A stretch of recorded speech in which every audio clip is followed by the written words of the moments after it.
बिस्मिल्लाहिर्रहमानिर्रहीम। अस्सलाम वालेकुम students, I am your physics teacher.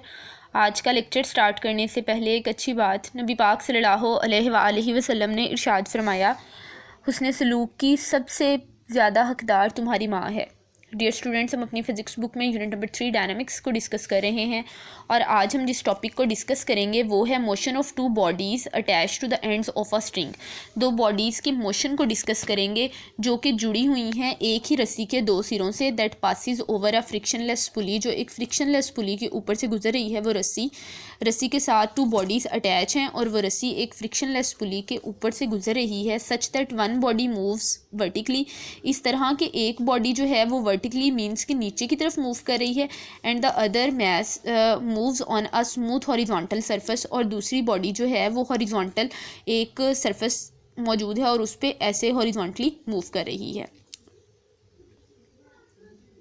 Page number 66 पे हमारा टॉपिक मौजूद है और ये कंडीशन जो है, ये सिचुएशन हमें दी गई है। हमारे पास टू बॉडीज़ हैं, एक बॉडी ए है और एक बॉडी बी है। बॉडी ए और बॉडी बी जो हैं ये स्ट्रिंग के दो सिरों से, एक ही रस्सी के दो सिरों के साथ अटैच हैं और ये रस्सी जो है ये यहाँ पे एक पुली मौजूद है, फ्रिक्शनलेस पुली, इस पुली के ऊपर से गुजर रही है।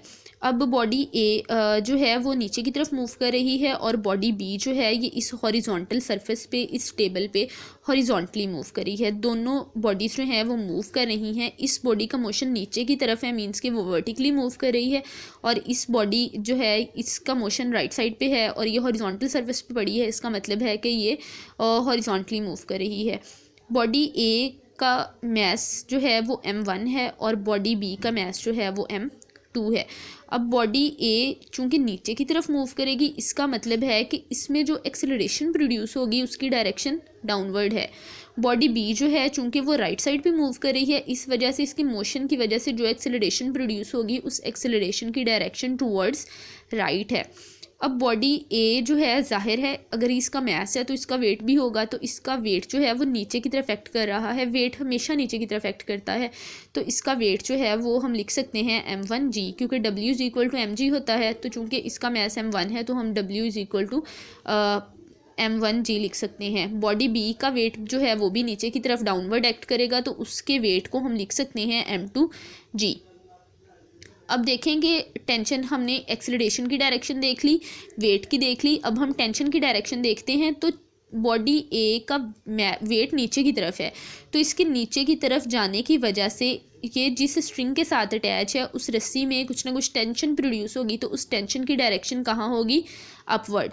अब यहाँ पे इस मैस को देखें, चूँकि इसका वेट नीचे की तरफ है लेकिन इसकी मोशन जो है वो इस तरफ है, रस्सी इस तरफ, इसकी मोशन इस तरफ को होगी, राइट साइड पे होगी, लिहाजा इसमें टेंशन की डायरेक्शन जो है वो टुवर्ड्स राइट होगी।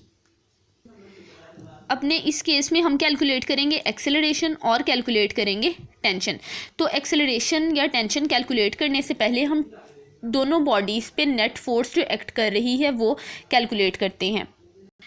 ये हमारे पास बॉडी ए है, बॉडी ए पे टू फोर्सेस जो हैं वो एक्ट कर रही हैं, एक उसके वेट की फ़ोर्स और दूसरा टेंशन की फ़ोर्स। तो चूँकि बॉडी ए नीचे की तरफ मूव कर रही है, इसका मतलब है कि वेट ज़्यादा है और टेंशन कम है। So net force acting on body A पे जो नेट फोर्स एक्ट करेगी वो हमारे पास होगी m1g माइनस टी, यानी वेट माइनस टेंशन।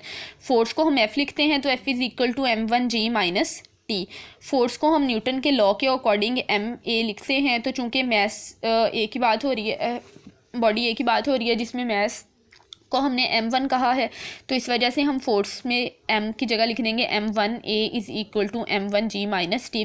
बिल्कुल उसी तरह है जैसे हमने अपने प्रीवियस केस में वर्टिकल मोशन वाले केस में पढ़ा था, सेम उसी तरह जो है ये इस पे भी नेट फोर्स एक्ट कर रही है बॉडी ए पे। बॉडी बी पे एक्ट करने वाली नेट फोर्स जो है उसका केस थोड़ा सा चेंज है। अगर आप बॉडी बी को ध्यान से देखें तो देखें बॉडी बी पे एक तो वेट की फ़ोर्स एक्ट कर रही है जो नीचे की तरफ है, और एक टेंशन की फ़ोर्स है जो टूवर्ड्स राइट है।